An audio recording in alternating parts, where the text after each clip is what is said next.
Better.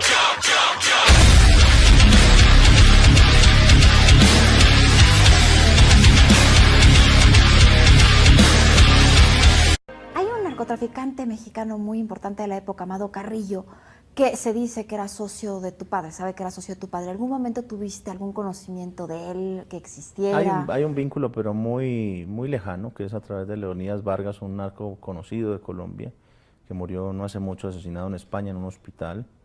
Y había un vínculo entre ellos. Mi padre era socio de Leonidas Vargas, pero no socio directo de Amado Carrillo.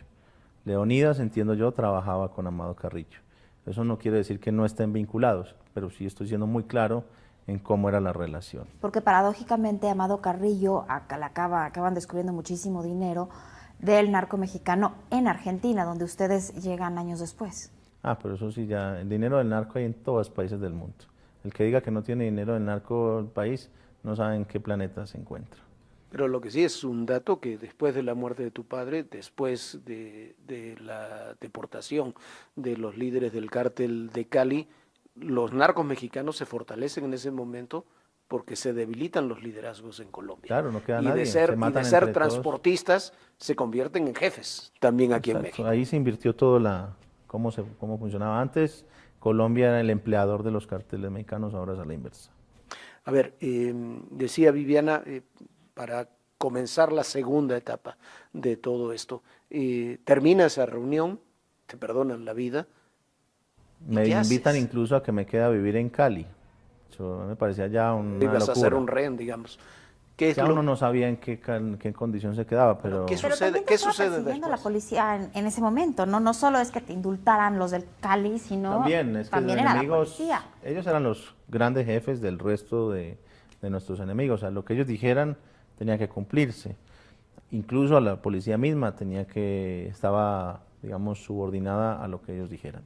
A ver, ¿qué es lo que comienza después? Es Bueno, todo una odisea. lo que comienza es que está por terminar la reunión y yo les digo, señores, yo me quiero ir del país, yo no quiero quedarme en Colombia para estorbarles en ningún sentido, ni para que yo signifique una molestia, una amenaza, o absolutamente nada, me quiero ir a educar, quiero escapar con mi familia, quiero vivir tranquilo, no quiero ningún tipo de lujo ni de privilegio, simplemente me quiero ir. Pero paradójicamente ningún país quería recibir a la familia de Pablo Porque Escobar. ellos mismos, yo les digo, ustedes mismos fueron los que más ayudaron con el gobierno nacional y Estados Unidos a que el mundo entero nos bloquee la salida del país.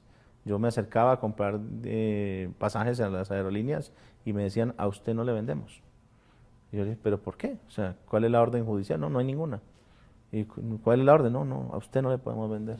Bueno, y una historia que a mí me gusta mucho, en toda esta coyuntura, siendo uno de los hombres más perseguidos, todavía con tu papá vivo, conoces una novia, te enamoras perdidamente de ella y se va contigo. Es como si ahorita la hija de cualquiera de nosotros me dicen, ¿sabes qué? Me voy con el hijo del Chapo Guzmán ahorita que lo están persiguiendo. O sea, Sí, es una locura. Yo le digo que ella es una especie de como de kamikaze, ¿no? Porque no le encuentro otra explicación a ese. Abandonó todo por mí, su familia, sus afectos, su universidad, su identidad también se cambió su identidad.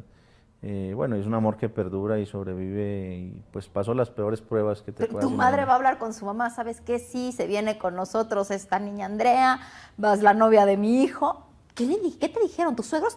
¿Qué te dicen hoy? No, pues hoy están contentos de saber la persona que soy, pero en ese momento por supuesto que tenían todas las dudas de en qué me iba a convertir yo. Tampoco yo sabía en quién me iba a convertir.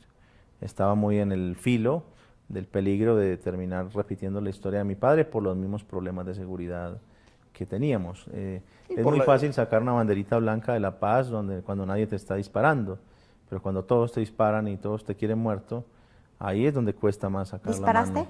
No, no fue necesario. Superar los deseos de venganza es uno de los sentimientos más difíciles, más complejos que puedes tener. Yo creo que eso ocurre también gracias al perdón, ¿no? No solamente el perdón, yo lo entendí como una herramienta muy sanadora que termina evitando que perpetúes en el tiempo el dolor que te ha causado el victimario. En el caso de estos diálogos que ocurrieron con el cartel de Cali, con muchos enemigos de la peor clase, creo que fueron muy sanadores porque terminaron liberándonos de esos odios hacia ellos y entendiendo que estos eran conflictos que no tenían que ver con cuestiones personales, tenían que ver con cuestiones entre mi padre y ellos. Y había que empezar a desvincularnos de alguna manera de esos sentimientos. Por supuesto, esa violencia también nos alcanzó a nosotros. La bomba que puso el cártel de Cali explotó en mi casa y yo estaba ahí. En el Yo estaba edificio Mónaco. en el edificio Mónaco en el año 88. Entonces, que fue la primera bomba de la historia de Colombia. A los medios de comunicación en Colombia les gusta decir que no, que mi padre puso muchas bombas y después nos pusieron esa bomba a nosotros, y eso no es cierto. Oye, a ver, decides después de la reunión irte de Colombia. ¿Cómo logras irte y cuál es el trayecto?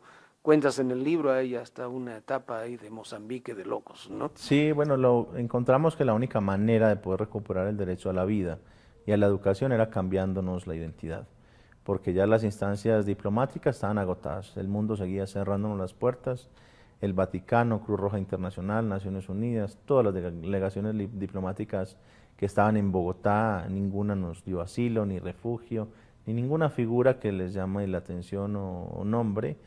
Estábamos llenos de material que ilustraba todos los derechos a los que teníamos, valga la redundancia, derecho, pero ninguno funcionaba.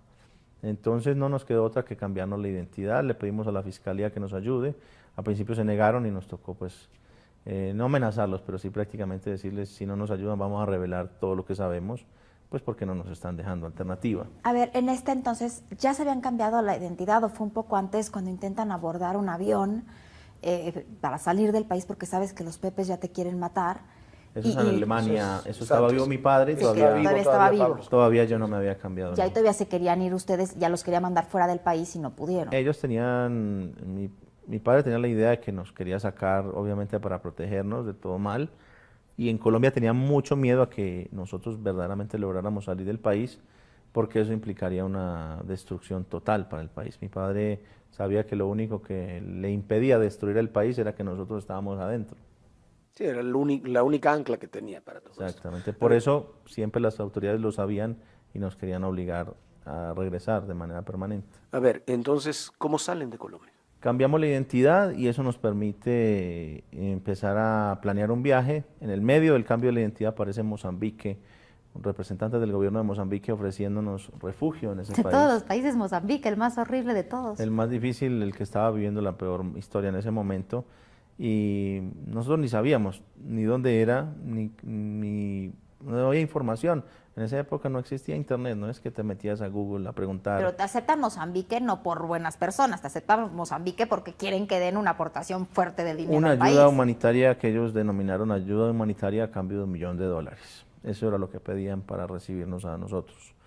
Nosotros aceptamos porque teníamos todavía los medios para pagarle en ese momento.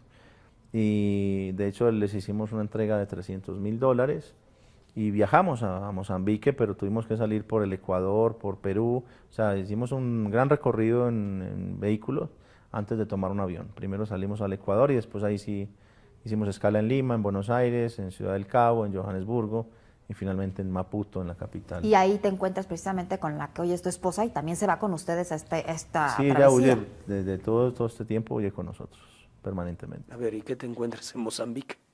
Pues yo pensé En que Maputo. Colombia estaba complicado hasta que llegamos a Mozambique y encontramos una sociedad pues completamente devastada, una guerra civil que los consumió Brutal, claro. por 23 años ininterrumpidos, una hambre, una miseria que yo nunca había visto en mi vida. Me sorprendió ver tantos bultos de comida, de ayuda humanitaria en el aeropuerto de Maputo y llegamos con dinero en el bolsillo, pero no había comida para comprar en los supermercados, es decir, tampoco te servía de mucho el dinero. Otra vez más la historia volvía a enseñarnos esas cosas de que ese dinero pues mal habido tampoco servía para nada, ¿no? ¿Y qué menos pasa? en Mozambique, que no había comida para comprar por más dinero que tuvieses. ¿Qué hacen? Se van. Duramos 4 días, nos fuimos a vivir 10 años allá y duramos 4 días. Yo empiezo a averiguar a universidades para educarme y me llevaron a la Morgue, que eso era la única universidad que había, que ahí se estudiaba medicina en la Morgue y era la única carrera. No había más opciones, entonces yo dije, no, yo ya sangre, pues vi toda la que tenía que ver, menos que me voy a meter gratis a estudiar una carrera que no es de mi interés. Así que nos obligó a tomar la determinación de salir otra vez del país, de correr nuevamente los riesgos de pasar por fronteras y por el escrutinio de las autoridades, y logramos sobrevivir, ¿no? Pudimos salir adelante regresamos a la Argentina porque en nuestro paso hacia África hicimos una escala de 24 horas y ahí salió una visa pues por 3 meses de turismo que se la dan a todos los turistas cuando pasan o entran al país. Automáticamente, claro. Exactamente. Entonces esa visa para nosotros de 3 meses era una eternidad. Uno con los segundos de vida contados, pues que le digan tienes 3 meses para pensar qué vas a hacer de tu vida, pues es mucho tiempo. ¿Y logran instalarse en Argentina? Logramos instalarnos y así estamos allá hace 20 años. Pero también ¿cómo? en este momento en Argentina empiezas a tener el abogado de tu madre, otra vez sufre nuevas traiciones, les tratan de robar todo su dinero. Sí, duramos Incluso 5 están años. en el reclusorio, me meten a ti, meten a tu mamá. Sí, duramos 5 años que logramos mantener el anonimato. Yo ahí me eduqué, me hice diseñador industrial, me quedé de docente en la universidad donde estudié. Y Ya tenías la nueva identidad, ¿no? Sí. Nadie sospechaba que eras hijo de Pablo Escobar. En absoluto, nadie. Hasta que este contador, contador nuestro en Argentina, se entera, no sabemos de qué manera, y comienza a extorsionarnos por eso, ¿no? Empieza a pedirnos dinero, y nosotros pues las 2 o 3 primeras veces le dimos algo, pero ya se convirtió en un vicio para él, y como ya no teníamos más dinero para darle, pues decidimos denunciarlo ante las autoridades, y nos dejaron presos a nosotros. ¿Cómo se que a ti llamaba te ese roban la contador? cartera en la calle, vas a la comisaría y te dejan presa por ir a hacer la denuncia. ¿Cómo se llamaba el contador? Juan Carlos Zacarías Lobos. Pero también hay un fiscal ahí que está en contubernio con él, ¿no? Hay varias personas, uno que es el abogado, su representante, que es Víctor Stinfale, y el juez de la causa, Gabriel Cavallo, que ostentaba el título de ser uno de los grandes defensores de los derechos humanos en Argentina, pero con esta causa demostró que era todo lo contrario. ¿Y qué es lo que sucede? Terminan incluso en la cárcel un tiempo, tu madre y tú, ¿y qué es lo que sucede después? Pues 7 años después de procesos judiciales de toda índole, la Corte Suprema de Justicia Pero Argentina no fueron nos 7 absuelve. años, ¿no? Que estuvo tu mamá en el reclusorio. 2 no, años. sí. 2 años. Pero a los 2 años ella sale y a los 7 años que termina el proceso nadie le dice nada, simplemente la dejan ir y ya. Usted perdone. Ni perdone No, siquiera, sí. váyase. O sea, no moleste más. Pero desde entonces no han vuelto a tener problemas. Y espero que no, porque pues ya nos han esculcado muchas veces y lo que quedó demostrado en esta causa es que el origen de nuestro dinero con el que llegamos a la Argentina, demostramos peso a peso, centavo a centavo, cómo habíamos llegado, de dónde había salido y que no tenía ningún vínculo con las actividades ilícitas de mi padre. Justamente pues porque no tenía manera, ya nos habían despojado de todo el dinero antes de salir del país. Porque una de las leyendas en Argentina, digo leyendas porque es eso, es que ustedes le dieron la residencia porque llegaron con una gran cantidad de dinero que le dieron, en la leyenda figuran hasta los nombres, a personajes del gobierno argentino. Eso es absolutamente, si nosotros hubiésemos tenido ese dinero nos comprábamos un país para nosotros, no le íbamos a dar plata a un gobierno por ahí. Hay muchos países en venta y no teníamos el dinero para pagarlo y además sabíamos que si entrábamos en esa lógica de la corrupción, nuestra estadía en cualquier país iba a estar siempre muy débil. De hecho, nosotros tardamos como 5 años en obtener el primer papel de residencia en Argentina. Es decir, si hubiésemos llegado con dinero para el gobierno, pues a los 15 días teníamos pasaporte y nacionalidad. Mínimo hubiésemos exigido eso a cambio del dinero. Pero ¿cómo íbamos a haber dado dinero si tardamos 5 años en el primer permiso? Y de los edificios estos que habían quedado a nombre de ustedes, que ya los del cártel del Cali les habían dicho que se los quedaran, ¿todavía los tienen en Colombia? Están en las manos de las autoridades, todos ellos se quedaron con eso y lo más triste no es que se hayan quedado con el dinero y esas propiedades, lo triste es que se lo repartieron entre los políticos, no repararon a ni una sola de las víctimas de mi padre y hay miles. ¿Quién de los políticos se quedó con eso? Hay muchos políticos en la cárcel y pues no me corresponde a mí señalarlos, pero claramente todos tienen una responsabilidad ahí. Todos fueron los que crearon las leyes de extinción de dominio.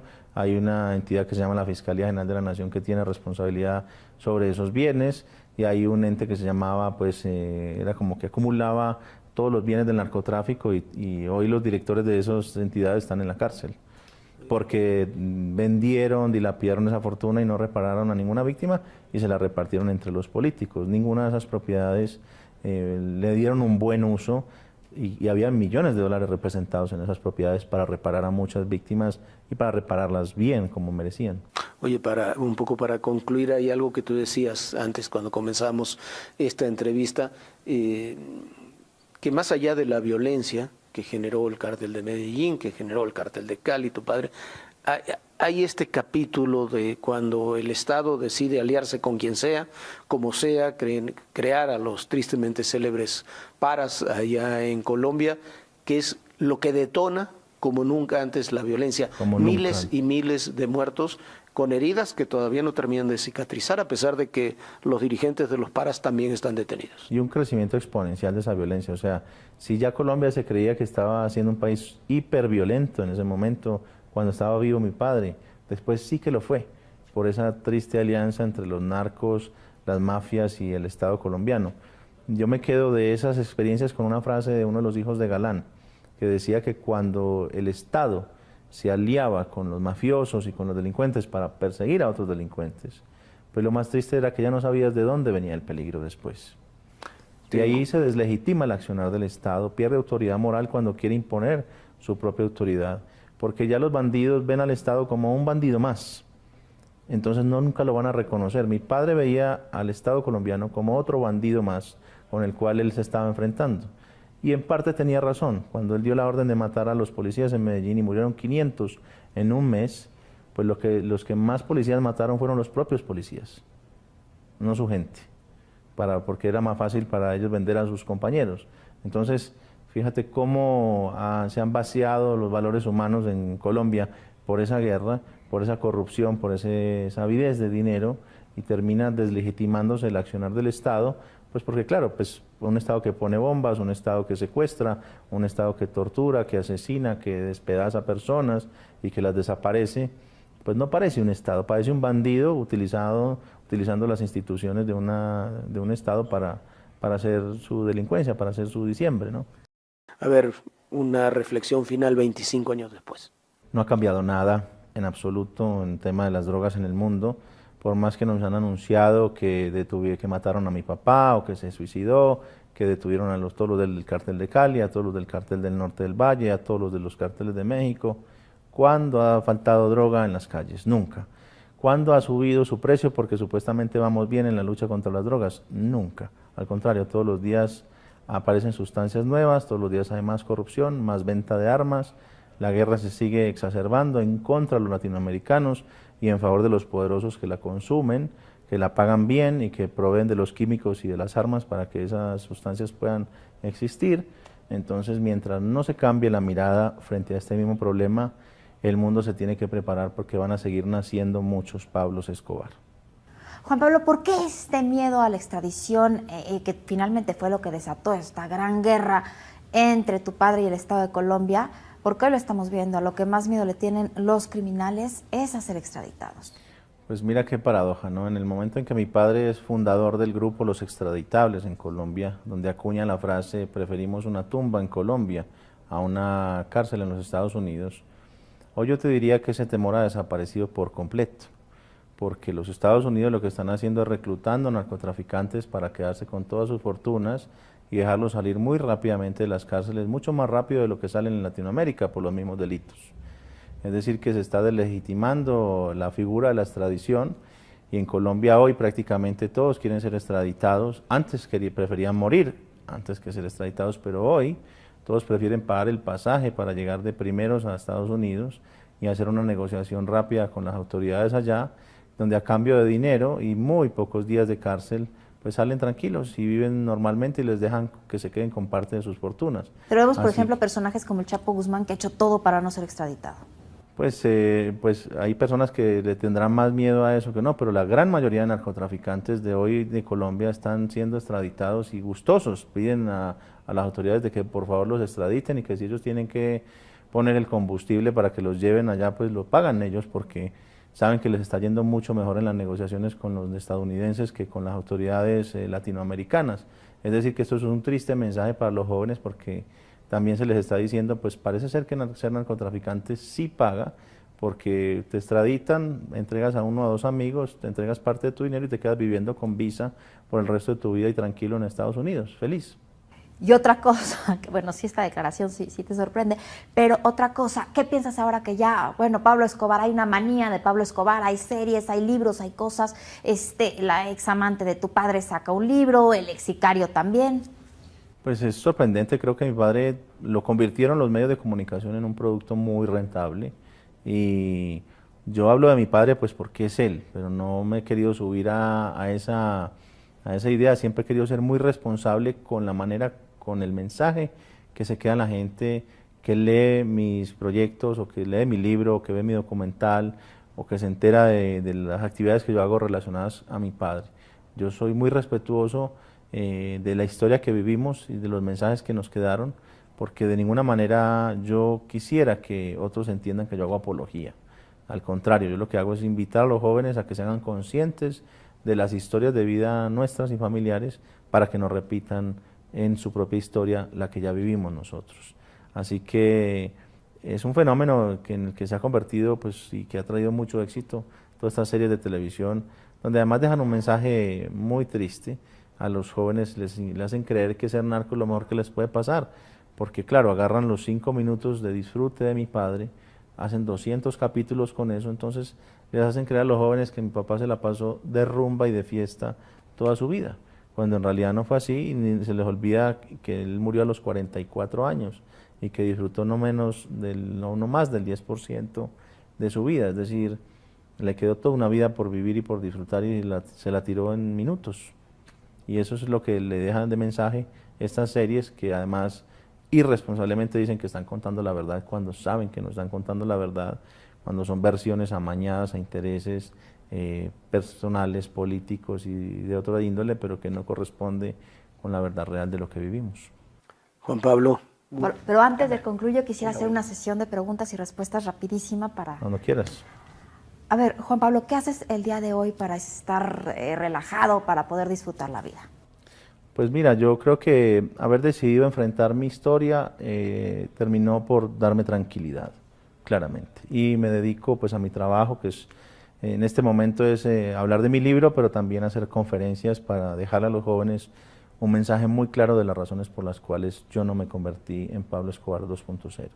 ¿Qué es finalmente el mensaje que has querido dar, que ser hijo del narcotraficante más importante y más rico en su momento finalmente te deja una vida muy triste a la larga?